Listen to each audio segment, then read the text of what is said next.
Hello and welcome to my wonderful patrons. Little video here, thank you for your support. Now if you haven't seen the video on this lovely Bernina 117L, which was seized up, I went through and unseized it, well, fairly much. It's not quite there yet. I'll link it in up here and in the description down below so that you can go and have a look at that. That's on just on the main YouTube channel there. Yeah, so I got to the point where the machine is actually unseized as such, but it's still very tight and it's sounding quite noisy when I turn the machine over, especially when it's under power. When it's under power, it actually slows down and almost feels like it's seizing up again as I, run it at speed, and I don't want to strain that motor too much there. So there were a few suggestions on the channel, just basically saying, oh, why don't you just remove the lower shaft and fix the machine? Well, there's a certain amount of time involved in that, and because this is a customer's machine, she doesn't really want to go and spend too much money on it. It is part of her collection. She's quite happy to have it as a display machine. I left it out in the sun in a warm conservatory for a couple of days, and it still hasn't really improved a lot. I thought that, just as a wee bonus for you guys, you've been supporting me for quite some time now, so I thought that I would just go through this and try and track down where the actual problem is. So I know that the seizure is in the lower end of the machine here. If I just turn it on its back there, and I'll just quickly remove these parts and come right back. Okay, that's the covers removed there. There was also a suggestion on the video that, there might have been thread caught in around here, but I mean, it's really obvious that there's not. It's a one simple glance, and I could see that there was no thread caught around here. I didn't really explain that in the video because, I just didn't really think to. It's completely clear there. So we're at the stage where, I've got the machine turning, no problem there, but it's very noisy. I know that the seizure is on, along this, either along this shaft here or along this shaft here, but I'm not exactly sure which shaft it is. There is one way I can probably quickly test that, and that's to undo the gears here, and so that the gears just turn on the shaft, and so that what that'll do is it will allow me to eliminate which shaft it is here. If I loosen these screws here and allow that gear to turn freely on the shaft there, if the machine's still tight, well then I know that it's either this bearing or this bearing here.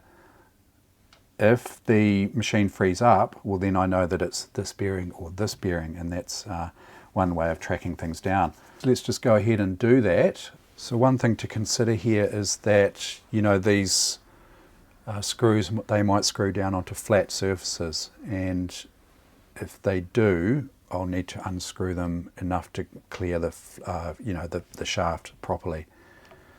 So let's just go ahead. Okay, what I'll do here is, just as a matter of course, I will remove the screw completely.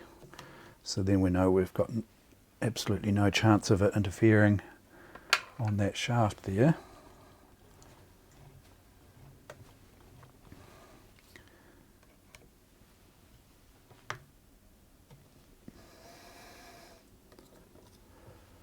Okay, now the problem here is I can see down in this hole here, there's a little mark that the screw head has made.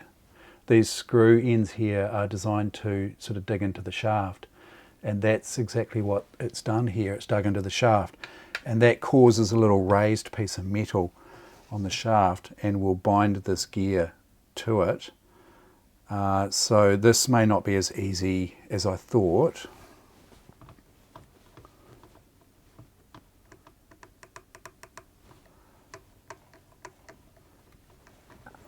Actually, the machine has freed up Yeah, that's interesting. The machine's actually freed up since I undid these screws here.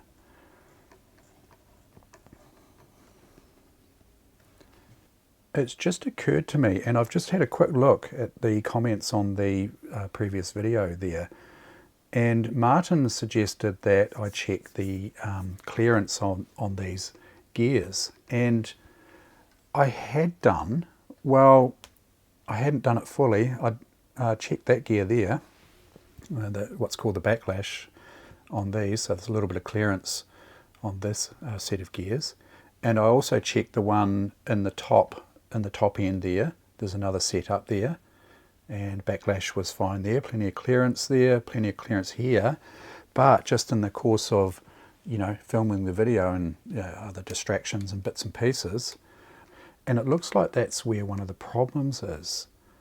You know, there are definitely two issues with the machine. It was definitely seized up, as well as potentially a backlash issue or not enough clearance for these two gears here.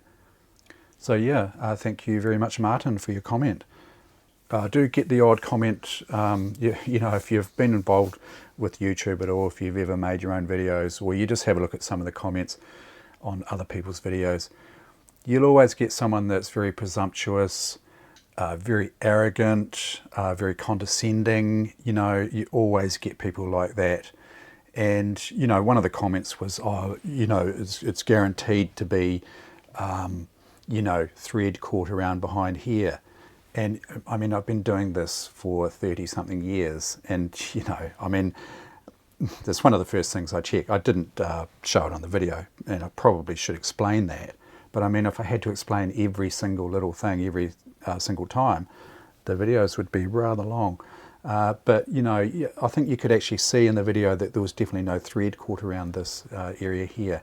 So why anyone would comment and say that's definitely what it is, I have no idea.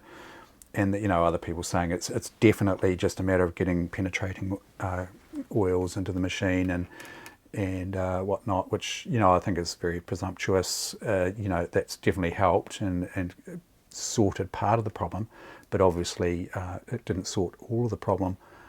Yeah, but that just comes with the territory, really. So what could have been a problem here is that, you know, maybe someone's had a little play and they've bound up these two gears, you know, too tightly together, and, you know, not provided any backlash. There should be a very small amount of backlash between these two gears here, and just releasing the screws here has allowed this gear here to pop back in this direction, and that's just freed it up.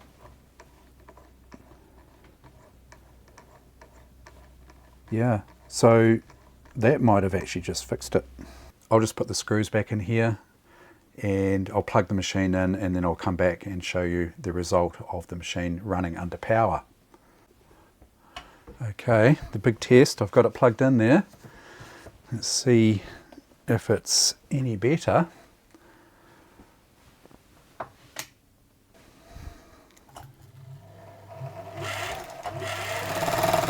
Oh yeah, it's heaps better. It's sounding really sweet.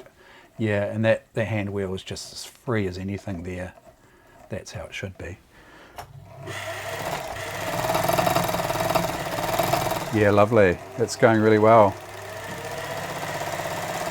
Well, I'm sure the machine was seized, as well as, you know, potentially those two gears binding too tightly, because the machine was locked tight, you know, when I got it, as you would have seen in the video I did on the unseizing this machine. So yeah, potentially two problems there, and looks like it's all solved. So that was a lot easier than I thought it was going to be. I was really preparing to do you know, a nice video for you guys, removing the lower shaft here and you know, tracking things down, or potentially removing the lower shaft, or potentially removing this shaft here, the hook drive shaft. So yeah, but it turned out to be a lot easier than that. So yeah, just a nice little special for you guys. Thank you very much for watching. I'll make a video just to show that the machine's all up and running there. So yeah, keep an eye out for that one if you're interested. Thank you again, patrons. You're really great. I really appreciate your support. Just to let you know that your contributions are going into actually a microphone stand, but I'm going to use it for my camera so that I'll be able to position my camera. At the moment it's sitting on a tripod here, but I hope to be able to sort of position the camera more easily around, the machine. So yeah, your money is being well spent on improving the channel. So thank you very much again for that. That's it for this one. Thanks again, and we'll catch you in the next video. Bye.